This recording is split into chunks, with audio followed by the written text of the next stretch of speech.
Today I'm going to be demonstrating functionality of the line testing algorithms that I've created for my graphics package. So in order to get started using this graphics package, all you'll want to do is go to the link in the description below, which should contain a repository with all of my source code. You'll then want to clone the repository either using HTTPS or SSH. You can just copy the link to the clipboard, open your terminal of choice, and you should be able to get started from there. So for me, I'm going to go ahead and make a test directory and clone this repository in that test directory.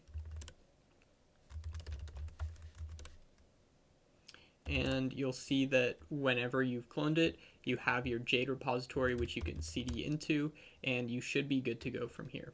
So let's start by taking a look around the directory. You'll see that it has quite a few different files, but most of them are SDL2 dependencies.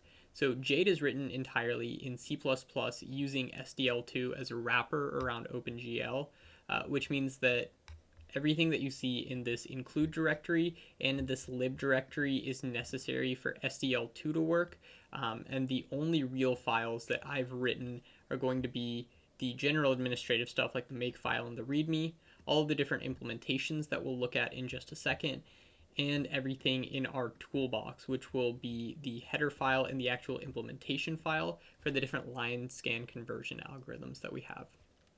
So taking a look at both of those line scan conversion algorithms, we can just go ahead and take a look at the implementation. You'll see that there are three different methods here. There's a simple put pixel method that utilizes SDL's draw point functionality to plot a pixel on screen. We have the Bresenem's algorithm function, and then we have a simple DDA line scan conversion algorithm. And so you can see on the left here is the DDA algorithm, and on the right is this Bresenem's algorithm. Again, all of the source code is available via GitHub. So if we go ahead and close out of that, we can go ahead and test that both of these line scan conversion algorithms work in a couple of different ways. And all of those ways are going to be located inside of the toolbox here. So we'll start with the most basic one, which is going to be our lineTester. In order to compile that, all we want to do is make lineTester. And that should use G++ to compile into an easy run file. And if we run this file, all it does is draws a line from every single edge point on the screen to the midpoint. And all that should really be proving is that this graphics package can handle every different type of line. Now, certainly it doesn't handle every single different magnitude of line in this particular test because it's always drawing from the midpoint to some edge point, but it should demonstrate that all of the different line types are accounted for. Now, it's a little bit difficult to distinguish between every single line here because a line is drawn at every pixel coordinate along the edge to the center. So if we want to be able to discriminate those lines a little bit easier, we can go ahead and take a look at this implementations file. And so as you'll see here, we are incrementing every individual pixel. Instead of doing that, let's go ahead and increment every 5 pixels.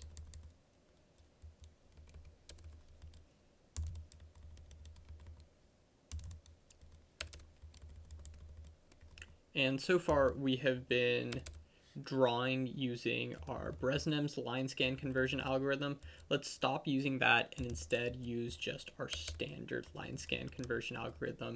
That would be the DDA implementation. So we'll comment all of Bresenem's line scan conversion out and comment in our DDA algorithm. And if we go ahead and make lineTester again, it should compile without any problems. We can run it, and this time you'll see that we're not drawing to every individual edge point pixel. Instead, we're using a buffer value of 5 so that you can see each individual line easier, and indeed we do see that every single line is drawn properly. All right, awesome. So the one downfall of this method of testing is that we're not testing to see if a point can be drawn from, say, the midpoint to maybe 50 pixels away from the midpoint. We're always drawing from the center to an edge point. And so in order to test to make sure that it works for all lengths of lines, we can go ahead and make our randLineTester, which is going to do basically the same thing, but it's going to be drawing a line from the midpoint to a randomly chosen outside point. And as you can see, this still does work. It does create lines for every single different randomly generated line here. Now, one of the final tests that we'll walk through is making sure that we are able to draw just random lines in general, not attached to the midpoint necessarily, just completely randomly generated. And so in order to do that, let's take a look at one of the final implementations that's just going to be randLines. And so as you'll see right now, we're using Bresenham's algorithm. I'll go ahead and run it with Bresenham's algorithm and then run it with the DDA so that it's clear that both algorithms work properly. So to make this, all we need to do is make randLines, and as usual, we can run our runner file. And this will draw 1,000 different lines completely randomly generated to the screen, and then list the amount of time taken to generate those lines. So we can see with Bresenham's algorithm, this time around, 1,000 lines took us around 1.5 seconds. Now, if we instead wanted to use our regular DDA algorithm, we could certainly do that just by changing what function we call. We can remake and rerun. And so this time around, it'll draw 1,000 lines using our DDA algorithm. And as you can see, that took us just marginally over 2 seconds. Now, we can go ahead and repeat this process with a variable number of lines. For example, if we only wanted to run 100 lines, we could certainly do that as well, and that only took us 0.15 seconds. We can go ahead and do that using Bresenham's line scan conversion algorithm as well. If we recompile and run for only 100 lines, you'll see that it only took Bresenham's algorithm 0.14 seconds.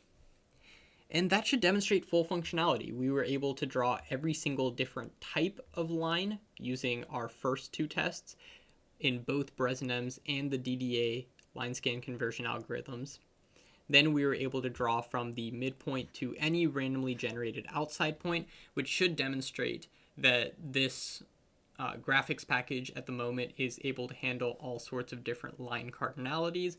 And finally, we were able to draw completely randomly generated lines, 1,100, really any number needed, using both different types of line scan conversion algorithms.